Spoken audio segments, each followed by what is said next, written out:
Sometimes we get so focused on being solid in StarCraft, we forget to stay flexible. We've seen it happen so many times, especially with non-Korean players, especially with unseasoned macro-centric players. Right when they're in that great moment where everything looks good, they fall apart. They become too stiff in their play. They don't adjust and adapt with the flow. The reason for this is best explained with a quote from the film The Big Short. People hate to think about bad things happening, so they always underestimate their likelihood. Today I'll explain just how valuable a tool knowing your weakness is, and how not taking the time to find and recognize it holds many of us back. Recognizing weakness in your playstyle and build orders is especially important to understand the most important strategic crossroads in your games. Crossroads isn't a term I've used before, so I'll quickly explain what I mean. A crossroad in StarCraft is a moment of interaction. It's a point where you can respond to the game state or the situation you're in relation to your opponent. The replay we'll be looking at on screen is just one of my latter games, from when I was figuring out a unique opening for PvZ. I'll be referencing this style in general as we go, as it's something I understand really well and thought about a lot in terms of recognizing your weakness. However, the player you should all have in mind when you think about today's topic is SOS. SOS is the most consistent pro player to show an absolute hunger for understanding his own weakness. Looking at his play, even other pros are often stunned at how this 2 times world champion is just so quick to make decisions. He must be adjusting and making decisions so rapidly in these games. It just doesn't make sense. Otherwise, there's no way his games would play out the way he did. He embraces styles that are inherently filled with weakness and gambles, but he studies his opponent's reactions so well. He recognizes crossroads and has many paths mapped out far beyond most players' mental roadmap. He hides his tells with master precision. He reacts and shifts his entire style based on the smallest piece of scouting, and he is a master of playing around an opponent that has the counter to his army. He will dance around the map, buying time, hiding his transitions, and adjusting those transitions as he tracks his opponent's line of play and thinking. Watching SOS play is both beautiful in its variety and perplexing in its obscurity. As onlookers, the many crossroads that SOS finds are filled with shadows to us. We can only guess why and how he's making these choices. Hopefully, by the end of today, things will be a little bit clearer. When I come across a player who's serious about learning StarCraft, the first thing I like to do is put them on the path of macro. I'll give them a very generic solid opening and a few simple goals that allow them to focus on learning the basics whilst being generally safe. The idea is, if they spend their money well and do their basic tasks properly, they will beat almost all of their opponents in the lower leagues. The reason they are winning is they're building more workers, they're not getting supply blocked as much, and just overall they're getting more stuff than their opponents. However, is their play really solid? Is this how high-level players play? The answer is not at all. The only reason this works for these players when they're starting out is because their opponents in the lower leagues aren't as effective at their basic tasks. If you try to blindly just follow a generic build in Masters or GM, your opponent will have many opportunities to scout you and react by being greedy, to counter your composition, or to just attack you right at the moment where there's some weakness.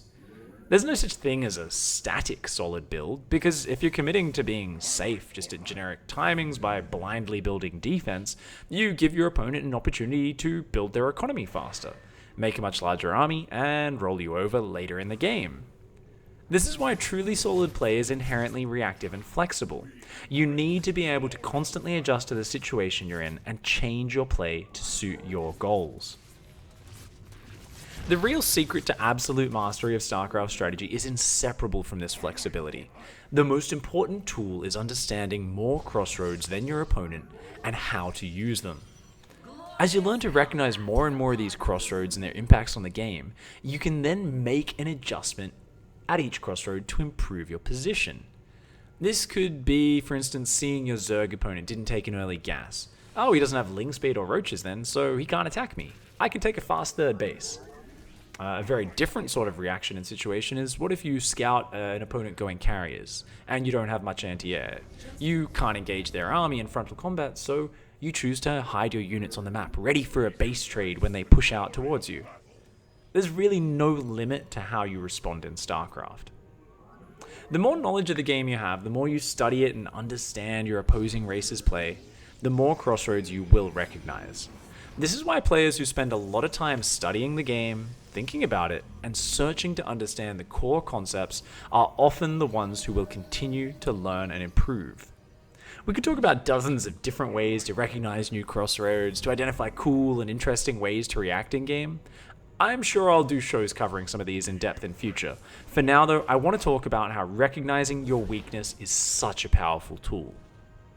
What I mean by recognizing your weakness is being able to look at a build or a style you're playing and identify the worst situations for you. Usually you can simply think of a matchup, think of that one thing you suck against, and bam, you found a weakness. An example from my own experience is using this charge lot opening in PvZ. You can see it's a kind of funky opening. I really like it. It's just an adept opening, but hey, you've got zealots instead of adepts. I really just love the pacing and this style. It was a lot of fun for me to figure out. This is a pretty older replay. I do it quite differently at the moment, but this is a very interesting point in where I was doing this strategy. Many people when I started doing this were quick to point out that banelings absolutely destroy charge lots in big fights. So early on, I was already aware that any big push involving banelings could be very deadly. My first response was going for Stargate units after my zealots, and using the oracles and voids to handily defend any early pushes. However, once hydras hit the field, I would often get crushed by a fast hydra bane push. Now that I knew this was a weakness and focused on that, I thought about ways to work around it. I started getting my Robo and a Prism out earlier and earlier so I could buy time with charge lot counterattacks. I started hiding big charge lot counters on the map to pull my opponent home right as they tried to push me. Also, if I scouted hydras, I would focus on rushing out my storm tech a little bit quicker than normal. The style worked insanely well. I had a really sick win rate for quite some time with this in mid-GM. The reason wasn't that it's 100% solid or perfect, but it's because I looked at the weaknesses of this style and I used that to inform my strategy. Whenever I would see Baneling tech, I would get the counterattacks and Prism ready as soon as possible. I'd focus on that. When I'd know Hydras might be an option, I'd really focus on getting my Storm done as quickly as possible. Looking at your weakness teaches you not only some cool reactions, but more importantly, what your focus should be prioritized on. Rather than just looking at weakness in terms of composition or attack timing, you can also look at what informs your opponent to go for those compositions, goes for those attacks, goes for those things that you're weak against. You can start to easily recognize what tells there are of your strategy from your opponent's point of view. The earlier your opponent sees these tells, the sooner they can react with something you're weak against. A specific moment in this build was where I realized going for 4 oracles was a really cool way to do a lot of damage out of my 2 Stargates, get a lot of momentum in the mid-game. However, I quickly realized that if my opponent scouted the oracles building out of the Stargates, they'd always have spores and queens ready, and I wouldn't be able to get any damage done. I quickly realized this was a pretty gambly move. Oh hi, I've got lasers, I hope you don't have anything that shoots up. It was kind of dumb. But a lot of people would leave it there and say, it's dumb, ignore it. No, it's not dumb. It's just a bit of a gamble. As I identify that, I would say, you know what? Now that I know my opponent's scouting and reacting, that kind of nullifies it. It's a bit of a gamble. I need to really focus on hiding it. So I would make sure I'd always get a Void Ray or a Phoenix out. I'd make it look like I was building other air units. I'd chase down the Overlords around my base, only then building the 4 Oracles, flying them across the map and doing massive damage. I realized that there was a way to work with the weakness of that specific strategic choice. So right from the beginning, knowing what the important tells are and recognizing these, you'll start to know what to try and hide from your opponent, how to obscure their knowledge of your strategy, and delay any counters from entering the field. Of course, I don't mean counterattacks, I mean things that actually counter your strategic choices. You don't need to just fight directly against your weakness. Sometimes understanding it allows you to avoid it entirely by hiding what you're doing and not giving your opponent the chance to respond. As you start to understand scouting and adjustments against your style, you should also look at the nitty-gritty details of how they get there. Rather than just looking at, if he's got Hydras and Banelings, he's going to hit me with that attack, I would start to look at a lot more of the details. How is my opponent getting to those Hydra Baneling attacks? How is he getting there? What are the details? I quickly realized there was a vast difference between someone attacking me off 3 bases with 16 Hydralisks and 20 or 30 Banelings, and someone hitting me off 4 to 5 bases, whose spreads creep across the map, makes 30 or 40 hydras, and has an absolute horde of banelings. I looked closer and saw there were patterns in how these players built up. Not only was the base count different, but I could see the player who was going for the bigger economy would focus a lot more on creep spread. They would really, drone a lot faster and saturate their third base earlier. Their fourth base would go down a lot earlier. Hell, the 3 base guys would never even take a fourth. Their lair would also be a lot later. So, as I traced my weakness dying to Hydra Baneling backwards, I started to decipher the different reactions and recognize the separate types of build that my opponent could do and how they worked up to that point.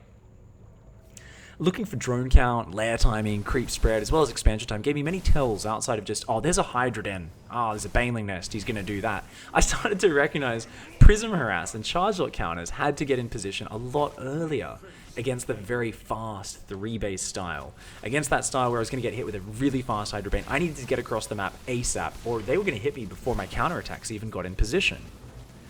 I needed to rush that very early. I also realized that getting Storm out wasn't just automatically, wasn't something I could just do at a leisurely pace. Sorry. I realized I needed to rush that a lot against those pushes because eventually I would have to deal with a frontal push and no Storm was a big problem. But if I got a Storm out, it would be GG. I would crush their attack and it would be over. They'd have no follow-up. Likewise, though, I started to identify differences with the macro style. I remember specifically games where I'd hold off a big Hydra Bane push with massive storms, I'd feel really good, and I'd go, ha, let's counter push, I'm gonna go kill you now. And suddenly there'd be a huge remax of Hydra Bane, they'd wrap around my army, and actually overwhelm me, kill my army, and win the game. I started to realize that having Storm wasn't an automatic GG against the big macro styles the way it was against those much more all-in styles where they never really took a fourth base. Early on, I'd treat it that way of just thinking all Hydra Bane was the same shitty stuff. It was the same composition, the same style with the same goals. And I eventually started to realize there was all this minutia even in the same weakness, the same composition. But recognizing that weakness, that hard position, it gave me the real impetus and the beginning focus point to start refining this understanding. As we're drawing a little bit closer towards the end of this daily, I do want to talk about something I was thinking. When I was reviewing my notes and really thinking about this topic, I asked myself the question, why don't we just say, understand your goals and game plan and focus on the points to make that work? Why not focus on the positive rather than the negative of look at what could go wrong? Why should we try to understand it in this backwards way? And I think that quote from earlier about people don't like to think about the negatives, so they kind of underestimate whether or not they'll happen, I think that's actually really relevant. And I think it's something innate in us to not want to really face our weakness. As a, pro gamer myself, but just as a person who still plays StarCraft all the time, still competes, I notice many points where my ego doesn't want to be exposed. My human nature wants to avoid dwelling on misfortune. As a pro gamer, back in the day, even when I was competing full-time, I would rarely make the effort to analyze problems in my play on a deep level. Rather than spending hours poring over VODs for intelligent decisions, I chose to simply see X build versus Y build. This is good versus that. This composition doesn't work. Even watching players far better than myself, I would dumb down the game to generalizations and partial truths. I would stop looking deeper, or would only look at a problem from one player's perspective. I sometimes see this sort of attitude echoed, especially in younger pro gamers, and I really think we should all spend a lot more time analyzing our opponent's builds, reactions, and responses. Look at pros of your own race, not through your own mindset, but try to get in the mindset of those guys that you're spectating. Try to understand their win conditions and their preferences, rather than only seeing through your own bias. Funnily enough for me, getting into this mindset, learning the basics of chess has really helped me out. Chess is something I'm playing very casually, and I'm really bad at it. But just playing a different strategy game has given me a real perspective to put my knowledge of StarCraft in a different light. I realized that the best way in chess to see what I'm going to do next and what a good decision is to see the game from my opponent's view. About how, if I were in their shoes, I would take advantage of my own play. It's now a habit for me to always hop on the analysis board on my app, look at all the possible moves, playing it out from my opponent's point of view as well as my own. And it was really cool because I quickly realized, well, I've got to think about how I can kill myself. I've got to look for weakness. This process is a bit easier as a beginner in chess than it is even as an expert in StarCraft, because, well, the pieces are set in how they move, there's only so many options, and so it's really not that hard to simply try a bunch of things until you come across a deadly combination. Of course, there's still a massive amount of complexity in chess, don't get me wrong, I'm not dumbing down the game at all.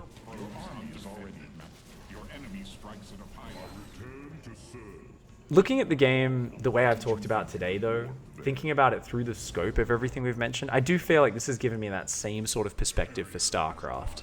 And it's allowed me to really start to see the game from my opponent's point of view, as well as from the point of view of what can I understand about my weakness? What can I do to really understand exactly what can go wrong and then play around that? I think it comes back to the fact that in StarCraft, a lot of the time we are seeking solid styles. We're seeking strong strategies that are flexible, but also try to simplify the game by giving us more consistency across a wide range of situations.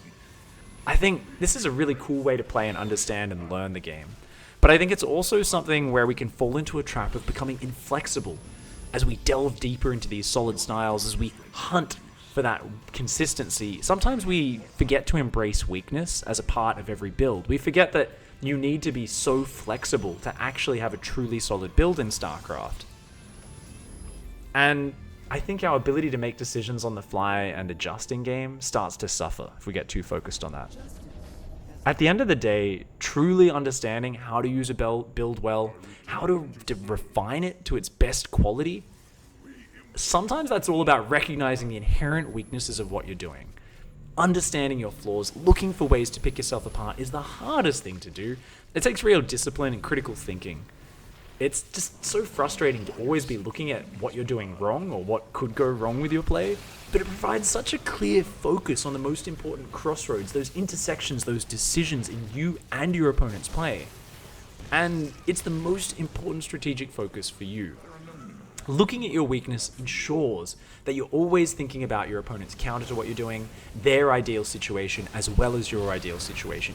In short, it keeps you one step ahead. You're always prepared for the next step. So guys, as we do draw right to the end of this, I do say I hope you've enjoyed today's discussion. I'm really enjoying doing these topics where I think a lot deeper about StarCraft and plan out my thoughts a lot better, rather than looking at the nitty-gritty of just builds and that sort of stuff. Even though it takes a lot of time to prepare and think through this stuff in detail, write up a lot of notes, rehearse it, and so on, I'm really enjoying it, and I'm trying to put out one of these dailies at least once a week. I've been thinking about giving them a separate playlist, but I just need to think of a clever name that kind of points towards StarCraft theory and the podcast style that I'm going for here. Let me know any suggestions you guys have, anything clever you'd like to see it called. And that will be it for today. So I hope you guys enjoyed today's show. Ooh, we got a WCS Challenger thing up there. Ooh. Thank you very much for watching. Don't forget to hug a watermelon, kick a walrus, and of course, punch a garden gnome in the gonads. I'll see you guys next time. Goodbye and good night. Bye.